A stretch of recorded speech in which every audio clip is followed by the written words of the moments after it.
In today's episode, I'm speaking with Steve Forsyth. He is the chief nurse at Rotherham, Doncaster and South Humber NHS Trust, which is more commonly known as RDash. And you'll hear Steve say that they staff and people working at RDash call themselves the Ardashians.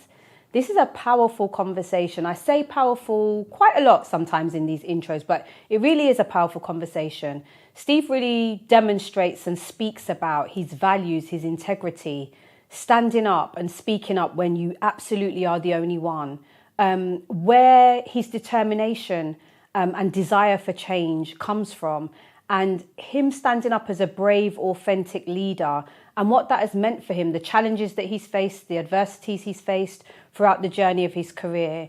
I always say that it's really important for me that I know that a lot of our audience are NHS and healthcare colleagues looking to progress into the boardroom. It's really important for me that we hear from our senior clinical colleagues.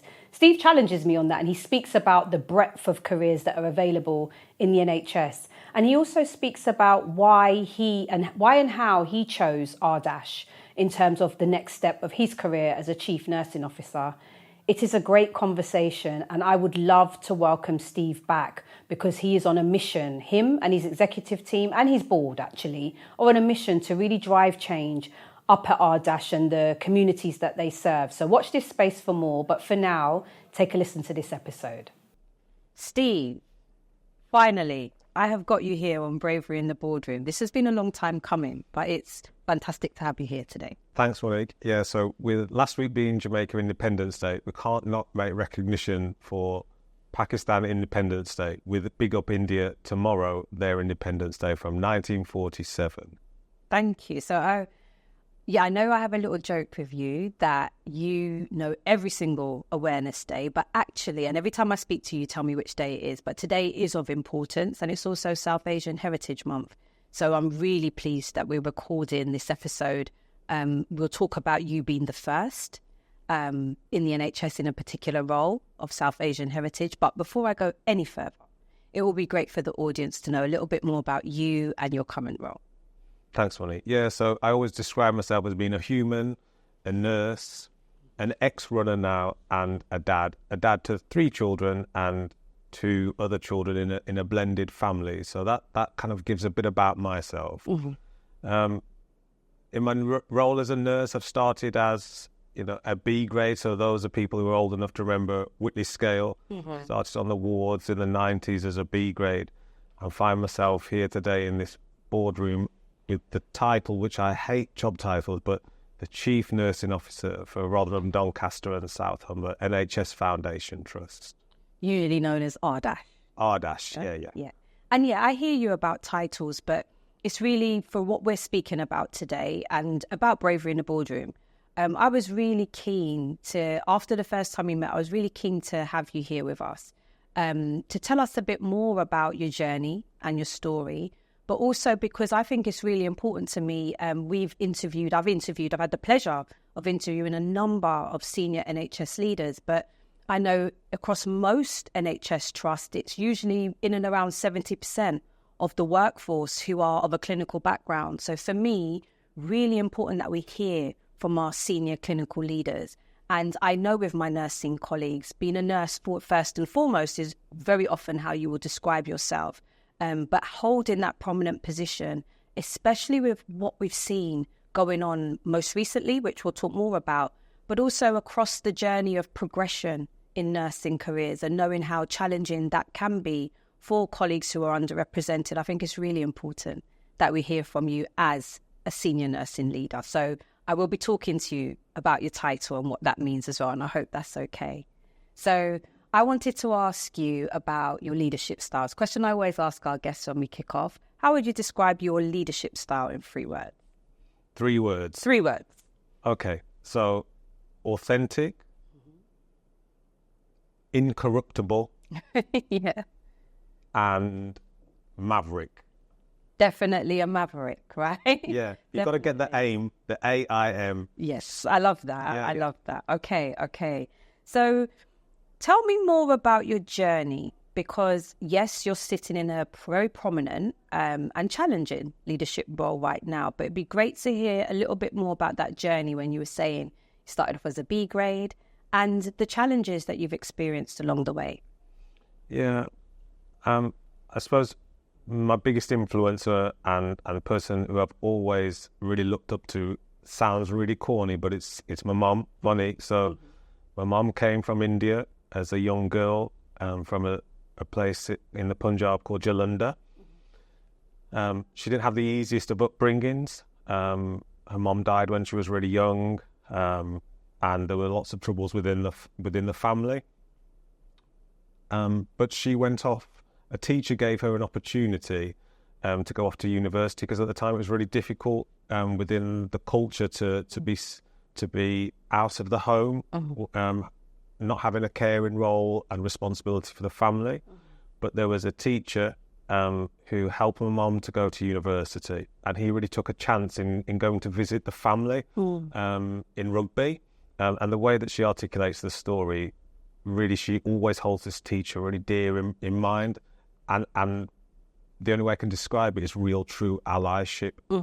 Monique, that he took that chance to go and sit and talk to my mom's eldest sister to say, this girl needs a chance to go into a caring profession. So against all adversity and odds, off my mom went into the School of Nursing. She stayed as a resident there. And needless to say, I think she let her hair down and studied for a number of years to become an enrolled nurse. Whilst she was doing her nurse training, she met my dad. My dad was working class, made tyres at Goodyear's, and had me and my brother. And I suppose when I started to see my mum and the role model that she was, bringing up me and my brother, whilst my dad they used to call him Billy All Shifts at Goodyear's, because he literally was working 7 days a week to kind of provide for the family.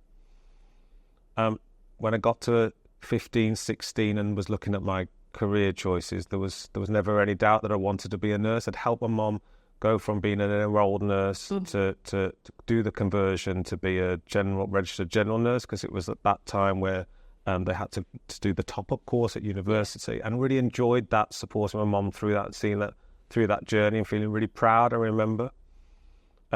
So went off at the age of just 18 to do my mental health nurse training. At the time, my dad had a very working class mindset, so expected me to go into industry or business.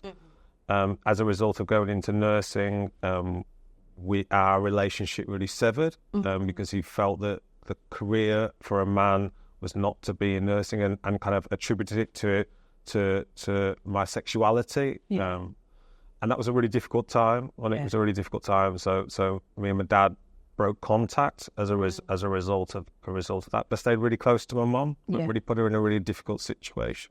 I mean, my mum and dad ended up separated, not as a result of that, but she continued to work. So just big up to my mum, who's 70. She's just retired this year. Yeah, so Dame Ruth May has sent her some flowers and kind of seen her off in retirement. But I suppose in terms of my journey, I felt like I always had to continue to go back to university to be credible. So went back and did my general nurse training as well, which coincided with the birth of my first son. So when Fabian was born in 2003, went back to do my general nurse training.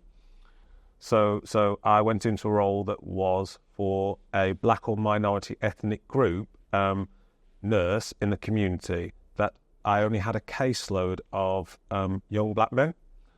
And it was an interesting time at mental health, because there was the reports and research into the overdiagnosis and over-medication linked to our black community. So at the time, I felt it was quite progressive, that this role was specifically for what we now call a global majority representative into that BME, into that post. And what I was finding was that a lot of the young black men were wrongly stigmatised. We're on massive doses of antipsychotics. As a result, we're putting on lots of weight and had a number of physical health concerns. But we're really struggling, with the health inequalities that we still see now, to get in to see the GP, to have the diabetes checked, the cholesterol levels checked. And at the time, my mum was a primary care nurse in Wolverhampton as well. So we did a bit of a dual kind of mobile session that we would bring people together. And bless her, my mum wasn't ever commissioned to do it, but it was the right thing to do for the community. This is where we root our care in communities, Monique. So once I did my general nurse training, so I could come back out and, take bloods, run around with a portable ECG machine and really offer that holistic care. And then I did a few other qualifications, in leadership and management. And then I have diversified as I've gone through my career. So, for example, I've done a NEBOSH course. So in terms of health and safety, I never thought I'd be sitting an exam talking about scaffolding and access and egress routes as a nurse. And that's probably one of the hardest exams that I had to do, Monique. And then made sure that, in terms of my role at an executive level, that I've got credibility in the role. So I've trained as an EMDR therapist, so eye movement desensitization reprocessing. I've done water safety training in my role as the Director of Infection Prevention Control. So they haven't all been nursing lens, Monique, and I think that's the importance that but I suppose some of it is about credibility in role as well, where I feel like I need to continue to do that to prove almost my reason for having a seat at the table. And where does that stem from? I don't want to make an assumption, so does that stem from your upbringing and where you've come from? Yeah, absolutely, Monique. So I went to a predominantly white school with white teachers, and my reports always said that I had the potential, but didn't try hard enough. And I was always trying hard in the school, Monique, but there's only one of two brown people in the whole of that secondary school in a little village in Shropshire. It really kind of made me more determined. So leaving with GCSEs and then not really sure about how to get into nursing, and having that guidance from my mom was the way it was channeled into that level of I will not let my mom down or myself down. And it's common, Steve, in speaking to colleagues who are underrepresented, who's progressed and have come from working class, or some people describe it as the deprived background, to number one, feel that they've got to prove something, but also number two, have a level of determination that is so fierce that really kind of pushes you and pushes through those challenges.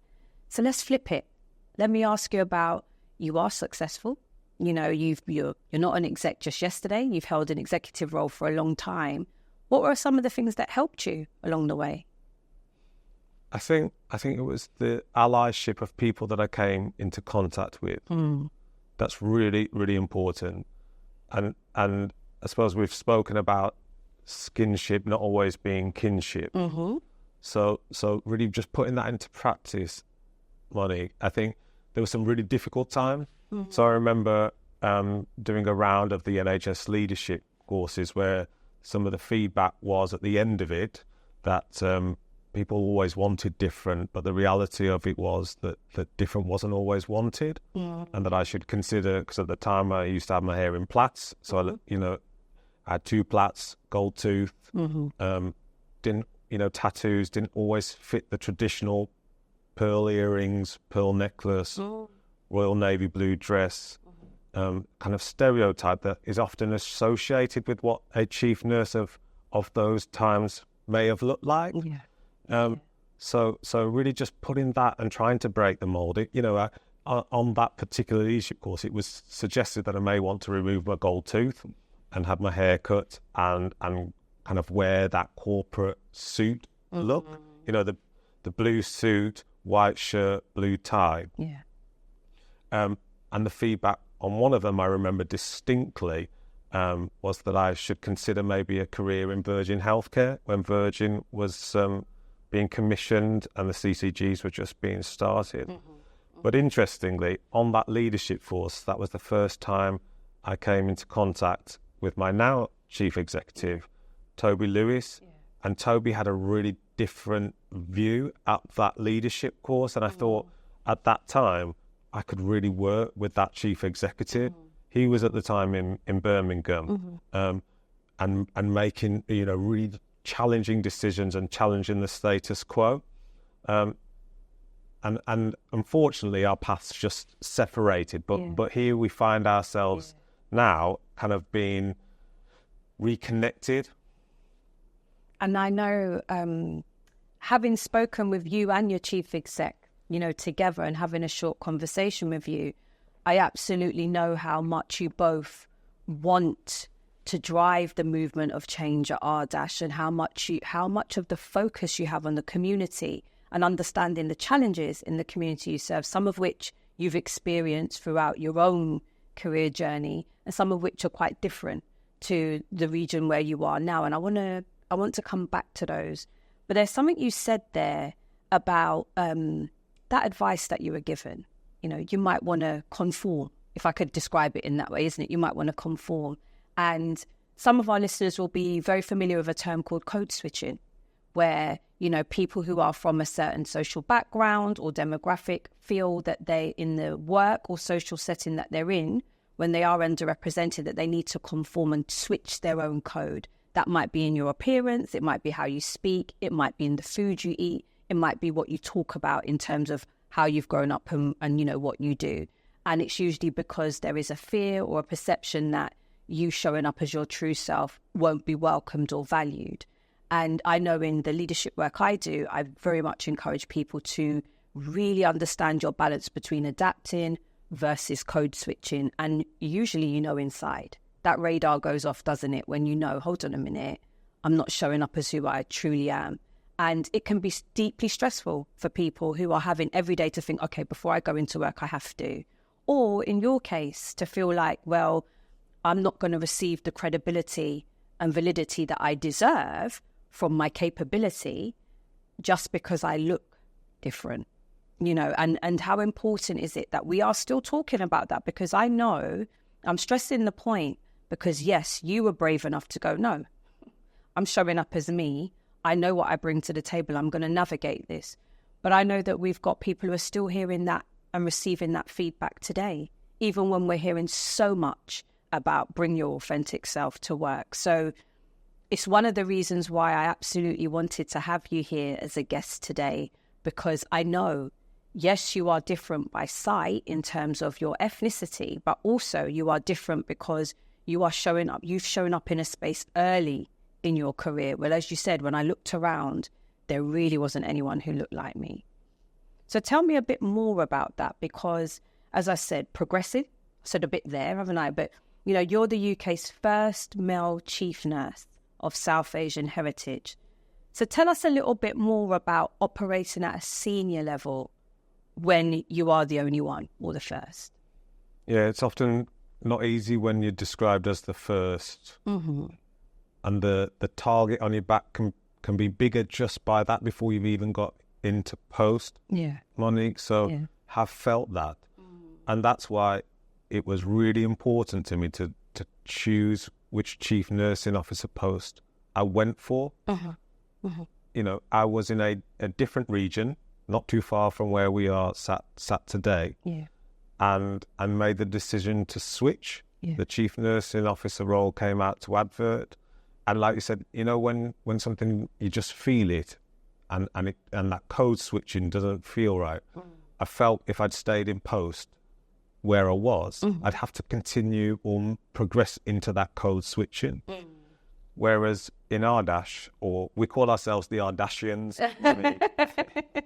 there was a different vibe, a different feel where I could really, and as when you asked about my leadership style, I could be my real true self, rock up. So when I go into board and I see Izaz, I'll say, yeah, man, Izaz, what's happening? Yeah. I can have that level of conversation, but I can still respectfully say good morning to the chair. Yes. And it's about having that ability to really be yourself, and the the kind of diversity of voice at board level.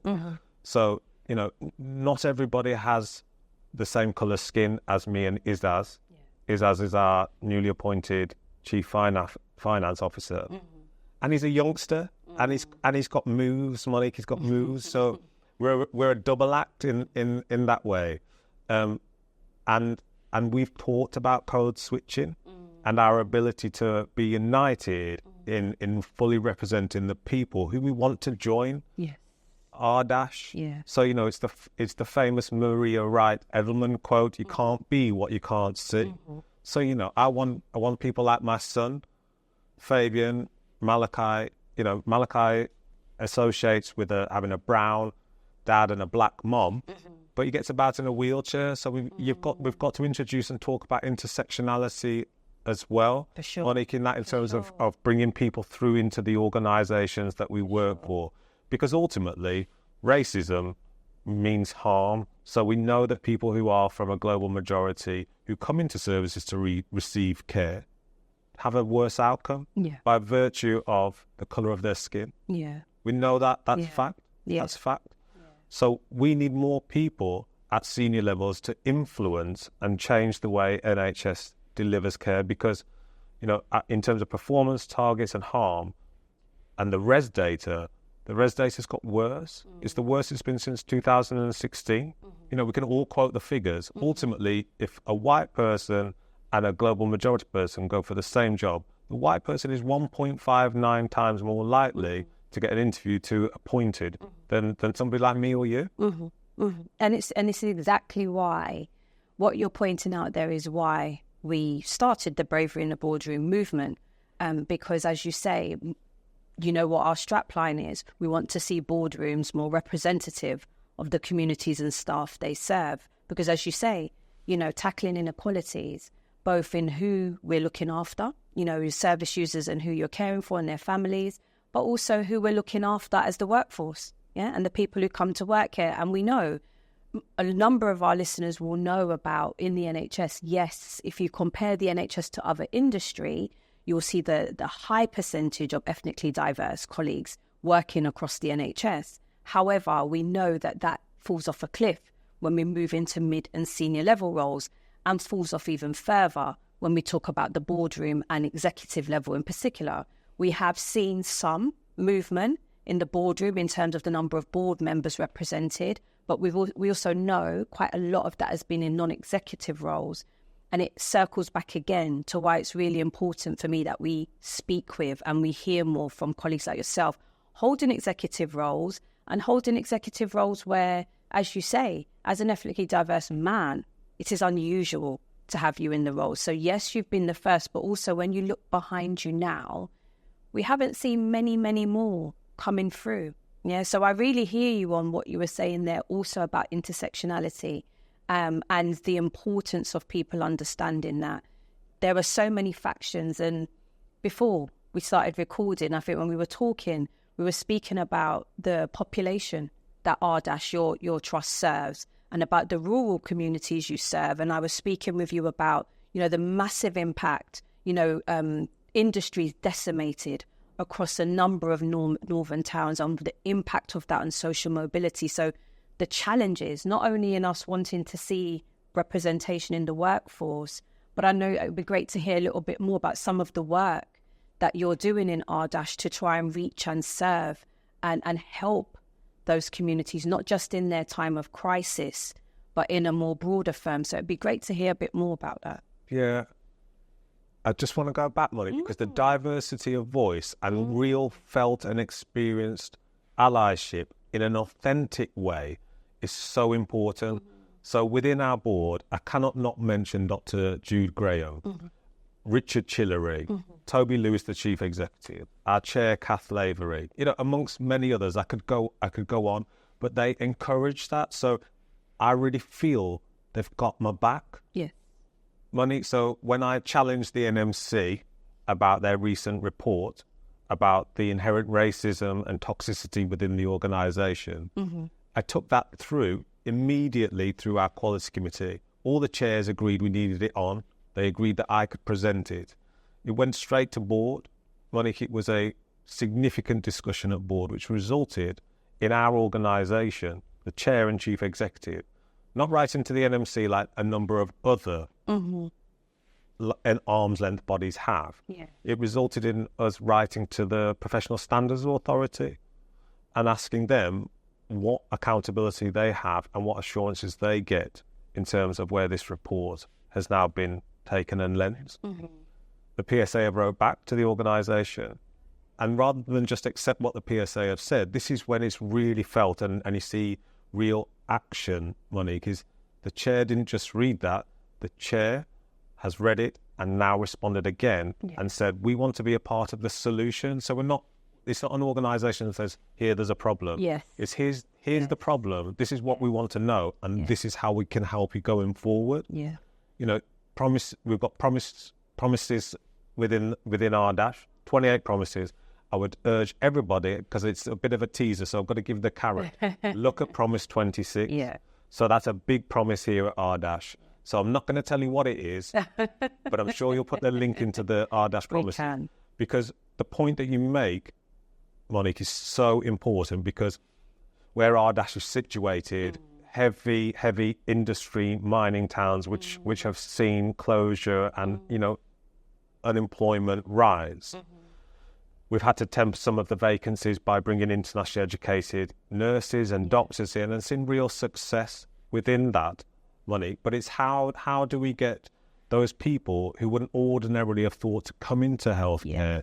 You know, the stereotype that my dad associated, he was a working class man making tyres, never thought his son would go into nursing.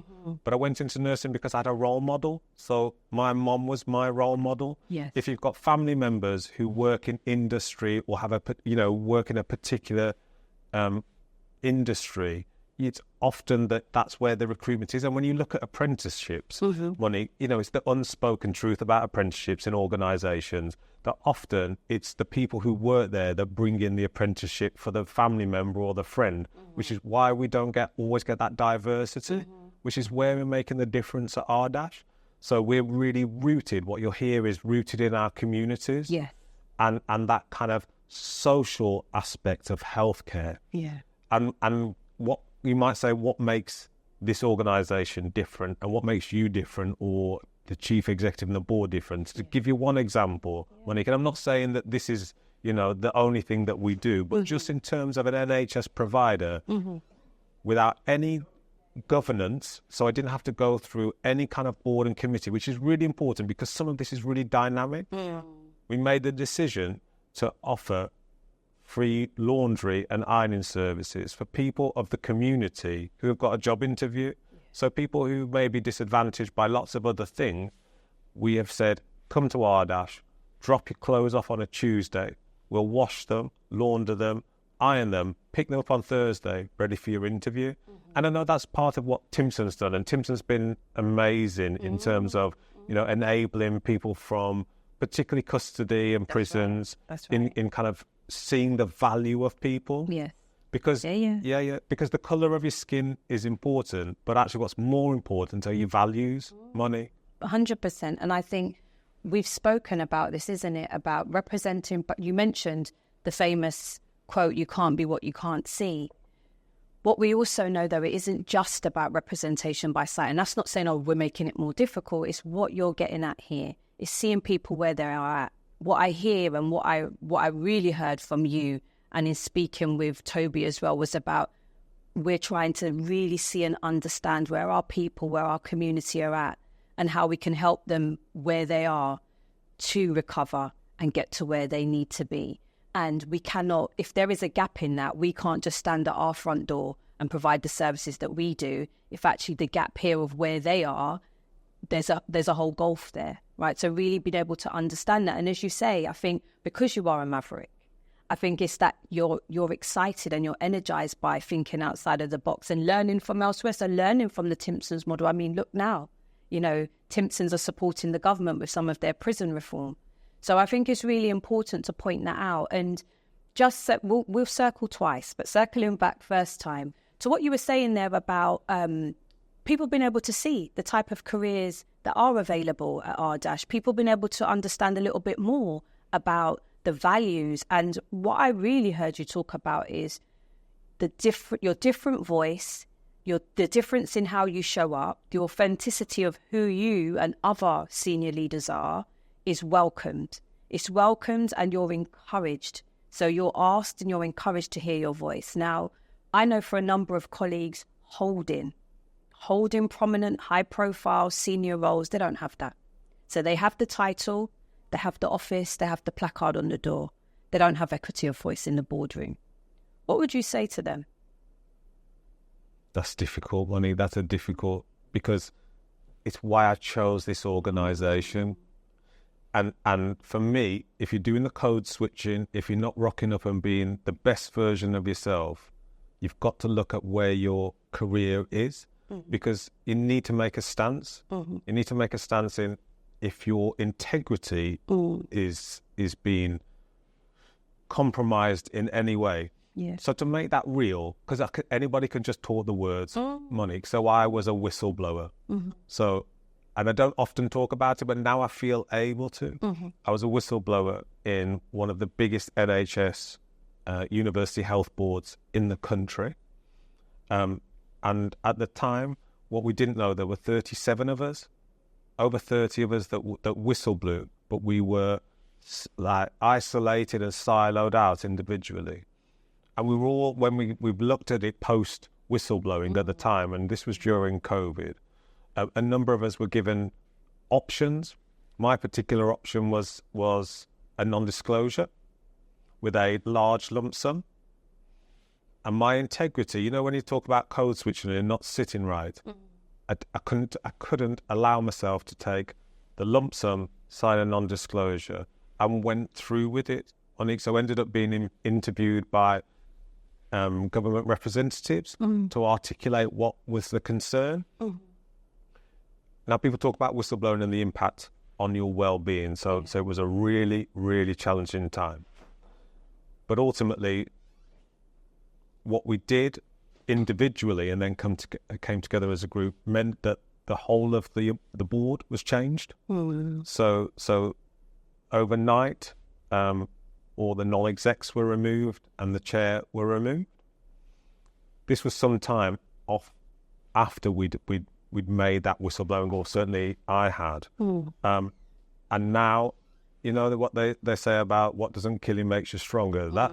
That really now holds me, and I think I can really deal with anything, from being at probably one of the darkest places in my career to now being able to talk to people who look like us, who may be in similar situations. So a part of other things that I do is now talking about this, is I get approached by other executives who have either whistleblown or having difficulty at board, because I can talk about the sleepless nights, the insomnia, the stress that it caused, the impact it had on my kids. You know, all of those things are really felt. But I know it's always going to be okay. Monique, it's always going to be okay. Thank you, Steve, for being so honest there, because I think there's a really powerful message in what you shared there about your own values and your own integrity. We spoke about when that radar goes off, and this was something massive. But actually for you standing by that and being brave enough to do that, but also being honest about the impact of that. But your resilience means you're here. And I heard you saying about, if I could describe it as choosing wisely, you know, so that I did ask you a difficult question. What would you say to somebody else? But I think what I heard from you there is choose wisely, you know, do your research, do your homework. And if I could add, be confident in what you're bringing to the table, because I think sometimes colleagues who feel like, you know, I have to prove myself, I have to work twice as hard, the imposterism's kicking in, I don't deserve to be here. You know, you may feel very grateful when you're offered a role, and you may not do your due diligence in thinking about, well, is that right for me? What are the values? What's the leadership like? What have I got here? Will I have a team and resources for the ask? You know, and we had Sal Nassim on the podcast last month, and he was speaking about, he described it as people who look like us taking senior roles because they absolutely want to be the change and drive the difference, and they can see the work and they're ready for it, but you almost put on a superhero cape and you're not realizing that actually this is too much. And that's not a slight on you, or I'm not going to be given the autonomy, or I'm not going to have equity of voice. So when those red flags are going off, actually listen to them and have confidence in what you're bringing to the table. And like yourself, you know, being proactive and being confident in looking for that role and that organization and that leader, you know, your CEO and chair, and how you speak about them being really right for you. Monique, just to say, so I really feel that. So I had to flee the border to get a chance, and I describe it as getting a chance and, you know, almost someone taking a punt on me. And I didn't see those red flags. So that's when I went across. The red flags were there. And I often describe it like if you were on Tinder.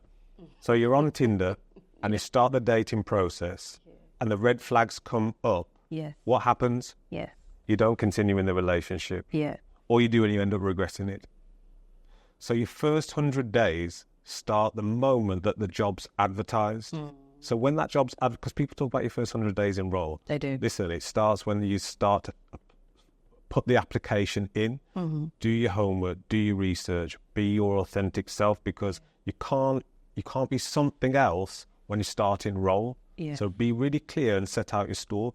I had a number of conversations and really spent time, even though that geographically, you know, where I've gone is a significant distance. Yeah. I invested that time with the chair, with the chief executive, with the directors of nursing, meeting people who were experiencing the services and just understanding that journey of what the strategic objectives were, how it was engaging with, you know, external partners, and what the kind of raison d'etre was, what was their MO. Yeah. So when I said to Toby, I've had some challenging times.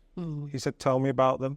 I talked about what I'd done and some of the times when it's been really kind of fractious within the board setting and I haven't felt supported. Yeah.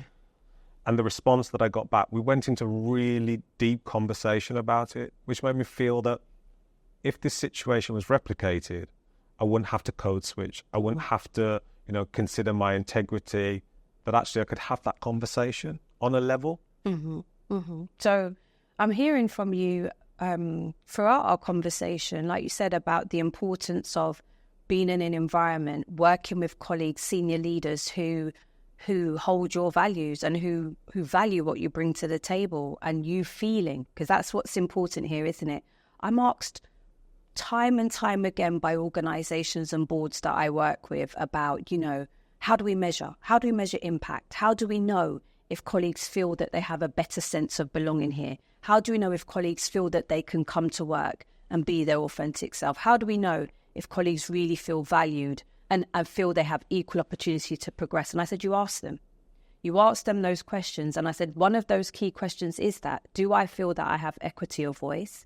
Do I feel that I can turn up to work as my true self and, you know, my identity or identities? Do you feel as if you have equal opportunity to progress? And feel is the key word here, because you can have quantitative stats, but actually these are things about how people feel and perceive. And that's what I've heard from you consistently through our conversation, how you felt, and when you were doing your due diligence, how that felt in relation to the responses. So really powerful advice there for aspiring senior leaders, but also for leaders who may be underrepresented, who are in senior roles now. I think you're giving a quite a clear health check here, you know, in terms of what you can be looking at and what you can be reflecting on, if actually you're recognizing some red flags and thinking about where what you bring to the table may be more valued. Before we finish up, I want to ask you a question. Two questions I want to ask you. I mentioned about aspiring senior leaders. I mentioned about it's really important to me that we have clinicians here on the podcast as well. Is there any other specific advice that you'd want to give to aspiring clinicians from underrepresented groups who really want to progress into the boardroom? I think firstly, join R-Dash. So shameless plug, of course, Monique, you know me already. I think it's not just about clinicians, though, at R-Dash. I'm not saying, you know, the NHS is not just run by nurses and doctors. So, for example, in the nursing portfolio, we've got facilities. This is why we can offer free laundering services to people looking for interviews in the community. through to, logistics. We've got a chief information nursing officer. So there's so many other roles within the NHS that people don't always think about. And, with our estate, we've got huge estates and gardening facilities as well, through to, end-of-life palliative care, where we work with other organisations. So there's so much range of responsibility within the NHS. So firstly, a shameless plug to say, come and talk to us. Talk to me about the roles that we've got within Ardash. And looking at, I think there's always a great analogy with football, Monique. I always think that we've got to look at how sport have kind of, integrated our multicultural nation. I'm not that I'm an Arsenal fan, Monique, because I bleed black and gold. The Golden Palace, come on, the Molineux. But we've got to look out. There's a book coming out the end of this month. It's called Black Arsenal. And I think it's really important that we celebrate how football has at sometimes really embraced, when you look at the likes of John Barnes, Ian Wright, paving the way for people like Thierry Henry, Patrick Vieira, Saka. An interesting fact, so with it being South Asian Heritage Month, I mean, South Asian Heritage Month is an everyday thing for me. So sometimes I do struggle with the celebration of months, because being brown is every day for me, money. But I do need to make mention to Sunil Chetri, because he's the third highest international goal scorer. He plays for India, as the Indian captain, behind none other than Lionel Messi and Ronaldo. And not many people know that. Indian footballer, third highest international goal scorer. Big up Sunil. I was trying to get him signed for Scunthorpe, because that's my ends. But I think in terms of really celebrating how Arsenal have gone about, we saw them launching the Jamaica shirt around Notting Hill Carnival a couple of years ago, and now we've got the Pan-African shirt, their away kit. But really, even that, when you look at how we've celebrated that diversity in sport, 2012 Olympic Games, Chris Hoy stood alongside Mo Farah and Jessica Ennis, and we celebrated a global majority Britain. Then you fast forward, Monique, and you look at current events. I mean, even if you go back to the Euros 21, the three lads, a penalty spot and 12 yards. Prior to that moment, when we faced Germany, Denmark, we were celebrating the England football team as a multi-diverse team, and then three lads missed penalties, and the racial abuse and how it switched into you're just black. I know it was a small minority of the community that responded in that way with that racial hatred, but people like Marcus Rashford and Jude Bellingham talk about their inbox post-game. And the racial hatred is based on whether they win or how well they play. And that's my concern in terms of, the NHS. It only takes one of us, me or you, to make a mistake, and we're vilified. And then everybody is then vilified in that manner and that way. The prejudice runs high, doesn't it, in that respect? And I think the point that you've made there is not to not celebrate, because it's very much welcomed, isn't it? And it's encouraged. But what you're also saying is that let's not lose our focus on the work that needs to be done, because when something does appear to go wrong, or someone has done wrong, we know that there is absolutely a strong minority who will then, like you said, connect that to the colour of their skin or whatever that difference may be. So I think it's a great example what you've given there about that, this is why we do the work we do. It connects to, I think I said I wanted two more questions, but you've prompted another one in me, in that there's a lot you do outside of your role at Ardash. And I would describe that in how you use your influence, your expertise, your experience in the wider community. It'd be great for the audience to hear a little bit more about the other things you do outside of Ardash. Thanks. Yeah, wicked, Monique. But I think kind words help, but positive affirmation needs to happen all the time.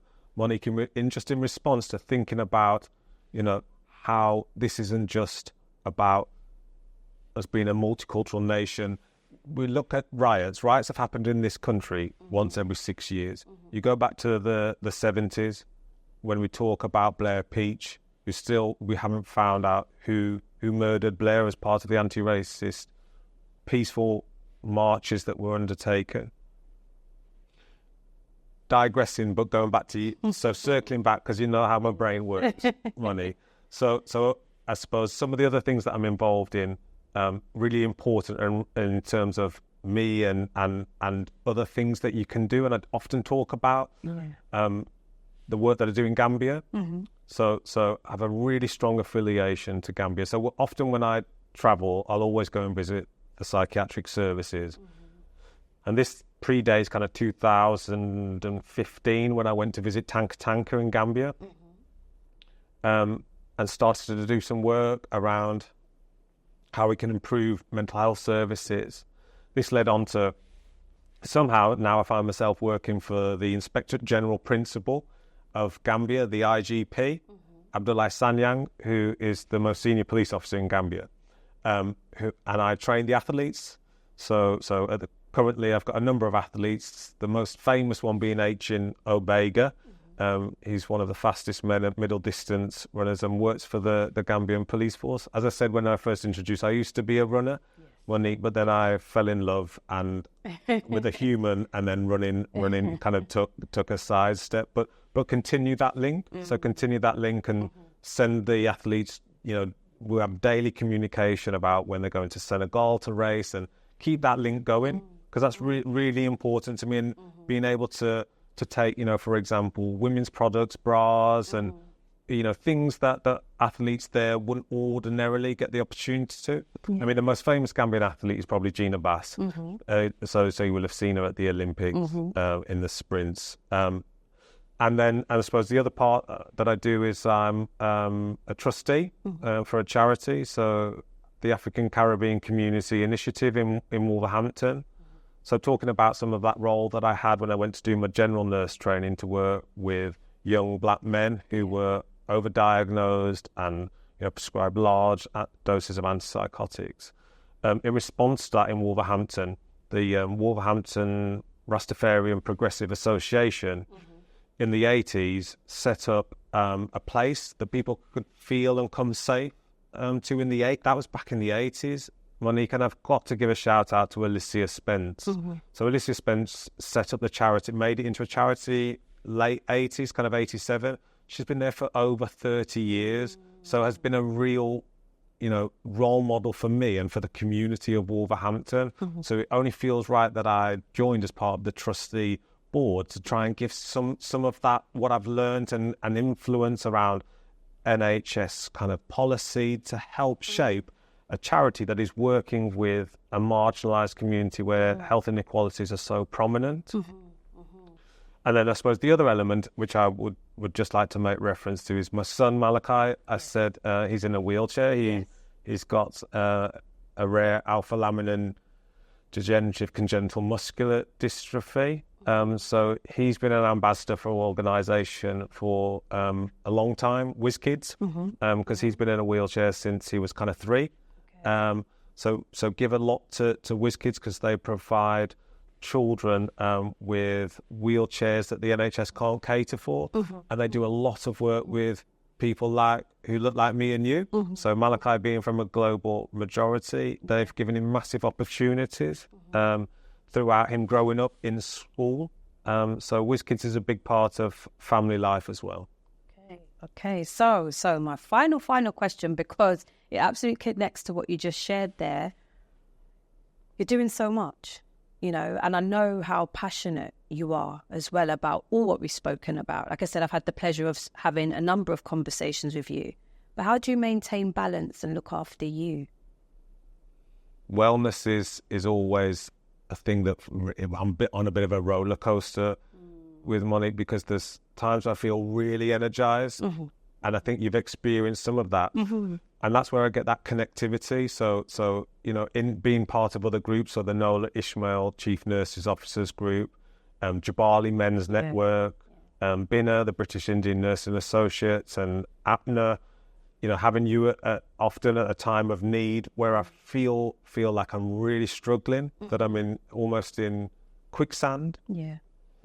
Just reaching out to people who have been there, and able to just confidentially talk about some of those struggles and challenges that I may be facing, not just in a professional capacity, but also in life. Real connectivity. I always believe we're connected by time as humans.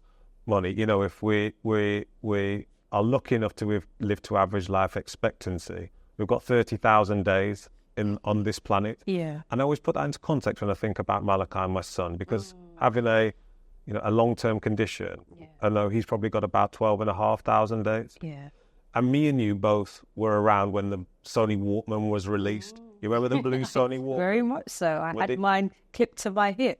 Yeah. And we used to clip it to your hip and go to sleep with those orange earphones.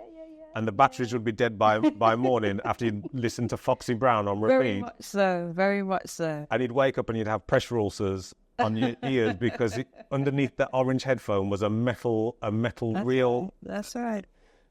So that was released in 1979. So we know and have experienced that. So that means that we're in our last 15,000 days, Monique. So the importance of rocking up and being the best version of yourself and being able to have those conversations and talk about what's happening is where I think the value in time is. Yeah.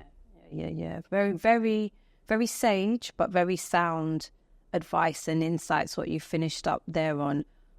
If I could offer some advice, it would say, let's make sure you do achieve balance, Steve, because we need leaders like you. We need leaders who are leading bravely, who are brave leaders in action, who are mavericks, who are willing to think outside of the box, who care deeply about people's well-beings, who, I know you will never rest until you see more equity, until you see more equality, until you see health inequalities tackled and social inequalities, I'd add to that as well. I know you won't rest from it. So really important to me that you keep balance, because we need you leading and paving the way. And as you said, opening that door and welcoming the difference and diverse talent, the rich talent that's out there who may not come from the traditional roots, but actually have so much to offer. So I think I said it before, I'd love to speak with you again in about 18 months' time, because I think there'll be so much more to share about the journey at Ardash. But I know you'll be championing many other causes at that time as well, and we'd love to hear more from you. But I really appreciate the time you've given us, because you just reeled off how busy you are. And actually, thank you. Thank you for saying yes. Thank you for giving us some time today. And I look forward to speaking to you again. Thanks, Molly. Thank you. You're welcome.